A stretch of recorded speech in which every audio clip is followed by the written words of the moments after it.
Hello everyone, hope class 12th. It's a next topic now. Magnetic field of a long straight current carrying solenoid. Solenoid के बारे में आप 10th में भी पढ़ चुके हैं. धारावाही परिनालिका बोलते हैं. एक सिलेंड्रिकल हेलिक्स, अगर कोई सिलेंडर की तरह खोखला सिलेंडर है, उसमें अगर वायर को लपेट दिया जाए, चाइना डिश में वायर को लपेट दिया जाए इस तरीके से, और क्या कहते हैं कि कोई भी रॉड इस प्रकार से हो, आप उसमें लपेटें तो उसको सोलेनॉइड कहा जाता है. खैर, तो अब आप देखिए, ये एक सोलेनॉइड है. इसमें करंट किस तरीके से फ्लो कर रही है उसको दर्शाया गया है, और इससे होकर टोटल जो है प्रत्येक फेरे से, ये एक बार वायर लपेटा दूसरा ऐसे करके, तो प्रत्येक फेरे से आई करंट फ्लो कर रही है. ये बैटरी लगा रखी है, आप देख रहे होंगे. ठीक हो गया. The field lines inside the solenoid are nearly parallel. Solenoid की जो अंदर की जो फील्ड लाइन्स होती हैं वो लगभग पैरेलल होती हैं. इसका मतलब क्या हुआ? Magnetic field within the solenoid is uniform and parallel to the axis of the solenoid. इसका मतलब, इसको आप हमेशा याद करिएगा कि सोलेनॉइड के अंदर, हमने इलेक्ट्रिक फील्ड की चर्चा की थी 10th में जब आप पढ़ते थे, तो सोलेनॉइड के अंदर जो मैग्नेटिक फील्ड होता है वो यूनिफॉर्म होता है, हर जगह समान होता है. ठीक. अब हमने इसको निकालना है, इसकी वजह से मैग्नेटिक फील्ड होता कितना है, समान होता है, तो हमने पता किया. उसके लिए हम क्या लेते हैं, एक स्मॉल करंट एलिमेंट ले लिया हमने, छोटा सा, उसका हमने एक रेक्टेंगुलर एलिमेंट ले लिया. इसमें ABCD करंट की डायरेक्शन आपको शो की गई है. ठीक. और इस रेक्टेंगुलर एलिमेंट से फ्लो करने वाला जो करंट है उसको हमने माना I' मान लिया, I'. ठीक हो गया. तो अब आप देखिए, एम्पियर का लॉ इसमें अप्लाई करेंगे. Applying Ampere's law to the rectangular path ABCD, line integral of B.DL is equal to क्या होता है, mu naught times of current कितना फ्लो कर रहा है उससे, I'. ठीक हो गया. अब पूरे ABCD के लिए अगर हम देखेंगे तो बाई पार्ट इसको हम ब्रेक कर देंगे. कैसे? Magnetic field due to AB, magnetic field due to BC, magnetic field due to CD, magnetic field due to DA. ऐसे हमको करना पड़ेगा. एक चीज़ और आप ध्यान रखिएगा, रेक्टेंगल जो आप बनाएंगे उसमें BC और DA के कंपैरिजन में CD और AB बहुत छोटा लेना है, बहुत छोटा. इसका लॉजिक है, अभी आपको समझ में आएगा. देखिए, कर दीजिए.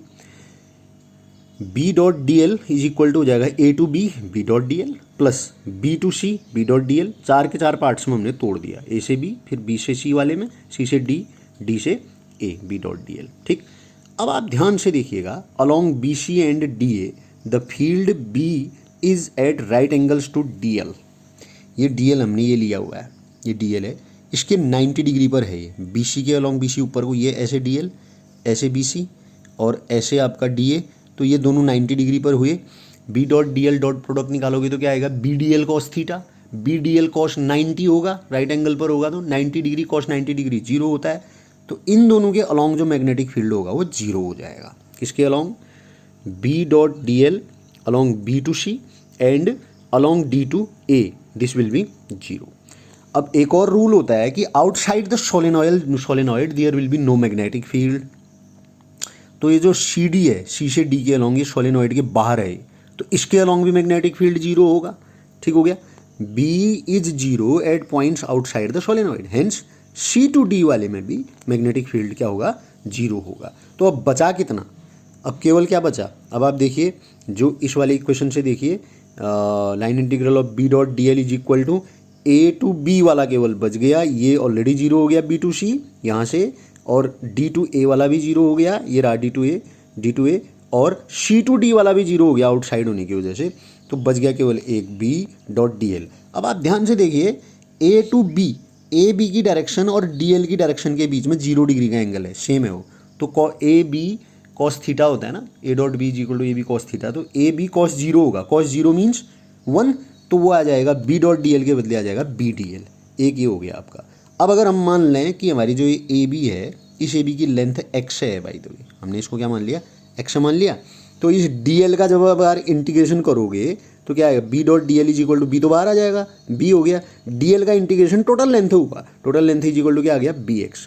तो ये फर्स्ट वाले को इक्वेशन 1 माना, इसको इक्वेशन हमने मान लिया सेकेंड. अब देखते हैं आगे. अब हम मान लेंगे कि माना उसमें n फेरे हैं तार के, n बार तार लपेटा गया है। If n be the number of turns per unit length of the solenoid, so number of turns passing through the length. अब देखो ना, एक पर यूनिट लेंथ कह रहा है, इकाई 1 सेंटीमीटर में अगर n बार वायर लपेटा गया है तो हमारे पास माना x सेंटीमीटर है, तो x इंटू n नहीं हो जाएगा वो, तो यहाँ पर हो गया n into x. Number of turns passing through A B C D, अब ए बी सी डी तो ऐसे था ना, ऐसे करके वायर तो इतना ही लपेटा होगा ये, जितना इस वाले में लपेटा होगा, तो पूरे ए बी सी डी से भी कितना नंबर ऑफ टर्न्स क्या कहते हैं कि नंबर ऑफ टर्न्स होंगे एन एक्स। ठीक, एक टर्न से होकर के गुजरने वाला जो करंट है वो आई है, तो एन एक्स टर्न से होकर गुजरने वाला करंट क्या होगा, एन एक्स इंटू आई। ठीक है, और वो करंट माना कितना था हमने, आई डैश नहीं माना था शुरू में हमने आई डैश माना था उसको, टोटल रेक्टेंगल से होकर गुजरने वाला करंट, तो I dash is equal to हो जाएगा एन एक्स आई। अब हम इक्वेशन सेकंड और फर्स्ट से देखते हैं। फर्स्ट और सेकंड से क्या था, यहाँ पर देखिए ये है first B dot D L, यहाँ पर देखिए सेकंड, ये रही second equation B dot D L. इन दोनों का लेफ्ट हैंड साइड इक्वल है तो राइट हैंड साइड इक्वल होगा, B X is equal to होगा म्यू नॉट आई डैश। रखिए B X is equal to mu naught I dash, ये ठीक हो गया, बी एक्स रह गया, म्यू नॉट रह गया, आई डैश के बदले यहाँ से आ जाएगा n x I, n x I, x से एक्स कैंसिल आउट हुआ, B is equal to mu naught n I. It will be the magnetic field due to a solenoid.